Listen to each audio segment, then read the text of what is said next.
दोस्तों हम इस वीडियो में बात करेंगे कि आखिर इससे पहले जो भी सूर्य मिशन गए हैं उन सूर्य मिशन से हमें अभी तक क्या क्या पता चला है और आदित्य L1 मिशन से हम क्या क्या पता करने का सोच रहे हैं। दोस्तों चंद्रयान 3 की सफलता के बाद इसरो अब सूर्य के अध्ययन के लिए 2 सितंबर को आदित्य L1 मिशन लॉन्च करने की घोषणा की है। इसरो ने ट्वीट करके कहा है कि आदित्य L1 सूर्य का अध्ययन करने वाला पहला भारतीय मिशन होगा। अंतरिक्ष यान को सूर्य पृथ्वी प्रणाली के लैग्रेंज बिंदु L1 के चारों ओर एक प्रभा मंडल कक्षा में भेजा जाएगा जो पृथ्वी से लगभग 15 लाख किलोमीटर दूर है। अंतरिक्ष यान 7 पेलोड्स को अपने साथ लेकर जाएगा जो फोटोस्फीयर, क्रोमोस्फीयर और सूर्य के सबसे बाहरी परत का अध्ययन करेंगे। दोस्तों आपको बता दें कि सूर्य के अध्ययन के लिए आज तक केवल अमेरिकी अंतरिक्ष एजेंसी नासा, यूरोपीय स्पेस एजेंसी और जर्मन एरोस्पेस सेंटर ने अलग अलग तथा संयुक्त मिशन को एक साथ भेजा हुआ था। नासा ने अब तक 3 मुख्य मिशन भेजे हैं। सोहो यानी सोलर एंड हेलियोस्फेरिक ऑब्जर्वेटरी, दूसरा है पार्कर सोलर प्रोब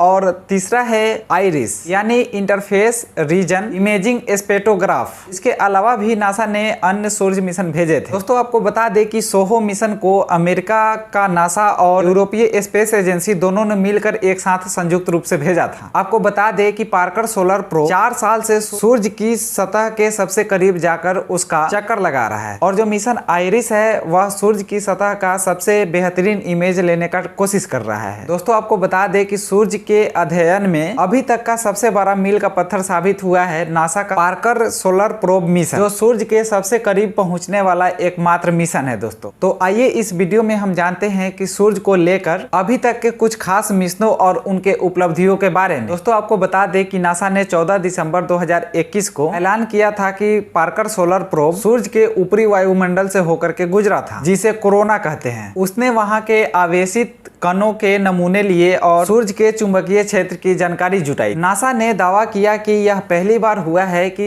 किसी अंतरिक्ष यान ने सूर्य को टच किया है। पार्कर सोलर प्रोब को इस तरह से डिजाइन किया गया है कि वह सूर्य की सतह से 65 लाख किलोमीटर के दायरे में जा सके ताकि वो ऊर्जा का प्रवाह और सोलर विंड के बारे में पता लगा सके, साथ ही इतना करीब पहुंचकर सोलर कोरोना के बारे में पता लगा सके। इसका मकसद हेलियोफिजिक्स के केंद्रीय सवाल का जवाब ढूंढना है, यानी लगातार बदलते अंतरिक्ष परिवेश में सौर मंडल को सूर्य कैसे नियंत्रित करता है। नासा के अनुसार पार्कर सोलर प्रोब को 2018 में अंतरिक्ष में रवाना किया गया था और उसके 3 साल बाद ही इसने अपनी कामयाबी हासिल कर। नासा का कहना है कि इस अंतरिक्ष यान ने 28 अप्रैल 2021 को फ्लाई बॉय किया। फ्लाई बॉय का मतलब होता है कि सूरज के सबसे करीब जाकर उड़ान भरी और इसी दौरान उसने कोरोना मतलब कि सौर आभा मंडल नाम से जो जाना जाता है, इस मिशन ने जो डाटा जुटाया है उससे पता चलता है कि सोलर विंड में आरे तिरछे जो आकार हैं जिन्हें स्विच बैक्स कहते हैं वे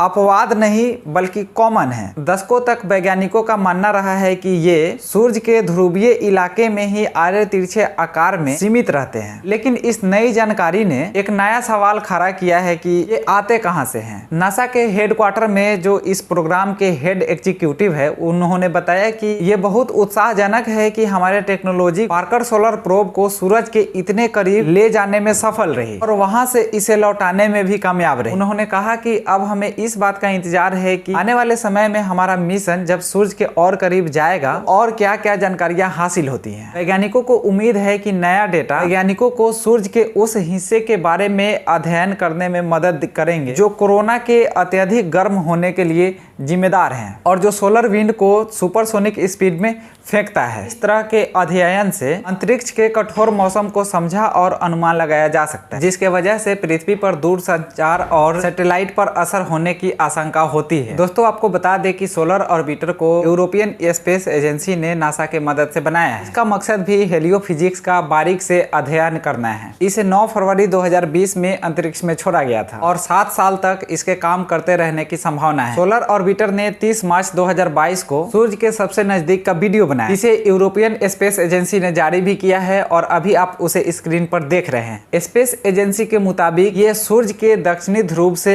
लिया गया फोटो है। ये अंतरिक्ष यान सूर्य और पृथ्वी की 1/4 दूरी पर आमतौर पर चक्कर लगा रहा है। स्पेस एजेंसी के मुताबिक ये तस्वीर सूर्य के दक्षिणी ध्रुव से एक्सट्रीम अल्ट्रावायलेट इमेजर से ली गई है। यूरोपियन स्पेस एजेंसी के मुताबिक सूर्य के ध्रुवों पर कई वैज्ञानिक रहस्य छिपे हो सकते हैं। सूर्य से जो चुंबकीय क्षेत्र पैदा होते हैं और बहुत शक्तिशाली लेकिन थोड़े समय के लिए एक क्षेत्र पैदा करते हैं, वो सूर्य के ध्रुवों में ही समा जाते हैं। इससे एक बंद चुंबकीय क्षेत्र पैदा होता है जिनसे ऊर्जा के कण बाहर नहीं निकल पाते हैं, लेकिन इनसे बहुत ताकतवर अल्ट्रावायलेट किरणें निकलती हैं, जिसे रिकॉर्ड करने के लिए एक्सट्रीम अल्ट्रावायलेट इमेजर का प्रयोग किया जा रहा है। दोस्तों, ये एक्सट्रीम अल्ट्रावायलेट इमेजर एक तरह का खास कैमरा है जिसे स्पेशली डिजाइन किया गया है कि वहां के क्षेत्रों का आसानी से HD क्वालिटी में फोटो निकाल सके। दोस्तों, सब कुछ सही रहा तो सोलर ऑर्बिटर 2025 में शुक्र के गुरुत्वाकर्षण का इस्तेमाल करके अपने कक्ष में थोड़ा सा झुकेगा ताकि इस सैटेलाइट के जो उपकरण हैं सूर्य के ध्रुवों का सही से अध्ययन कर सके। दोस्तों, आपको बता दें कि यह जो सैटेलाइट है इसे स्पेशली इस तरह से डिजाइन किया गया है कि यह सूर्य के गर्मी को भी आसानी से झेल सकते हैं। दोस्तों, इस सैटेलाइट से सूर्य के सबसे अंदरूनी हिस्से का अध्ययन किया जाना है ताकि उसके बारे में बेहतर समझदारी हासिल की जा सके, ताकि उन चीजों के बारे में भी अनुमान लगाया जा सके जिसके वजह से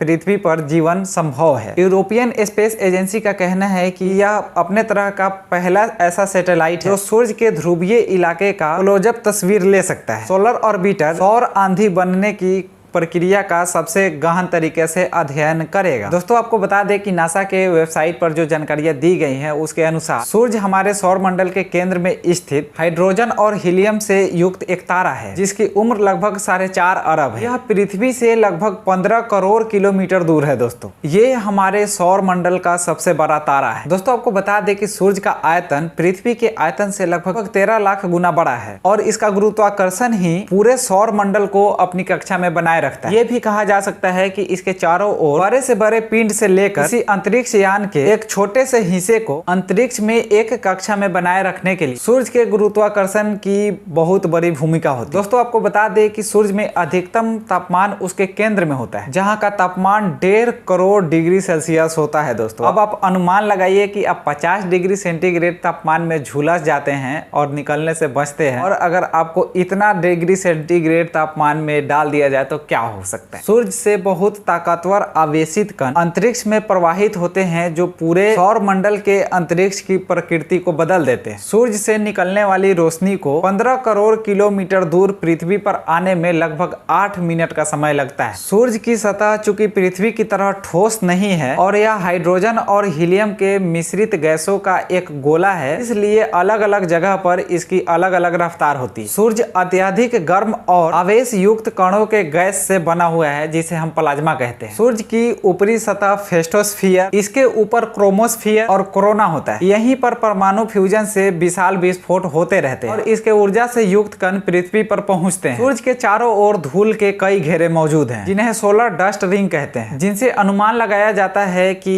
जब 4.5 अरब वर्ष पहले सौर मंडल बना होगा उस समय सूर्य के चारों ओर गैस की डिस्क रही होगी। सूर्य में परमाणु फ्यूजन के विस्फोट गैस को बाहर की ओर फेंकते हैं। यही वो बल है जिससे सूर्य एक बिंदु में सिमट नहीं पाता है। तो दोस्तों, ये सब कुछ जानकारियां थी जो आज तक सूर्य मिशन लॉन्च हुए हैं। आगे हम दूसरे वीडियो में बात करेंगे इसरो आदित्य L1 को भेजकर उससे क्या क्या जानकारियां जुटाना चाहता है। तो दोस्तों, अगर वीडियो पसंद आई है तो इसे लाइक करें, दोस्तों में शेयर करें। मिलेंगे अगली वीडियो में, तब तक के लिए जय हिंद।